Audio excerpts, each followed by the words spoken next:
Hello అందరికీ ఎలా ఉన్నారు అందరూ బాగున్నారా? మేము కూడా బాగున్నాం. Welcome back to my channel. మీకు గనుక నా వీడియోస్ నచ్చుతున్నాయంటే ప్లీజ్ కన్సిడర్ సబ్స్క్రైబింగ్. ఈరోజు హోటల్ స్టైల్లో మనం ఇంట్లోనే వెజిటబుల్ ఫ్రైడ్ రైస్ ఎలా చేసుకోవాలో చూపించబోతున్నా.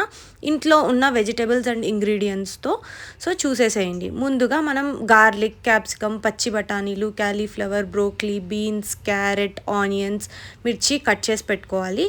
And soya sauce, vinegar, salt and pepper కూడా కావాలి.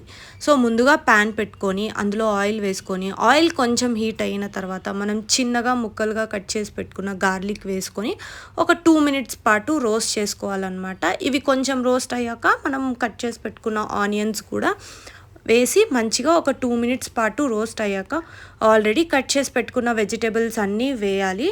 ఇందులో బ్రోక్లీ, క్యాలీఫ్లవర్ అయితే ఆప్షనల్, మాకున్నాయని చెప్పేసి మేము వేసినామన్నమాట. సో టేస్ట్కి సరిపడా సాల్ట్ యాడ్ చేసుకుని ఒక 2 to 3 మినిట్స్ పాటు మగ్గనిచ్చాక తర్వాత వెనిగర్ అండ్ సోయా సాస్ అయితే వేసుకొని 2 మినిట్స్ పాటు మగ్గనిచ్చి మళ్ళీ టేస్ట్కి సరిపడా పెప్పర్ పౌడర్ అయితే యాడ్ చేసి ఒక 2 మినిట్స్ పాటు మగ్గనిచ్చాక వేడి మనం కుక్ చేసి పెట్టుకున్న రైస్ని వేసి ఒక 2 మినిట్స్ పాటు మళ్ళీ మూత పెట్టి మగ్గించుకుంటే healthy tasty vegetable fried rice అయితే ఇంట్లోనే రెడీ అయిపోతుంది. ఇంకొక వీడియోతో మళ్ళీ మీ ముందుకి వస్తా. Until then stay tuned for more videos.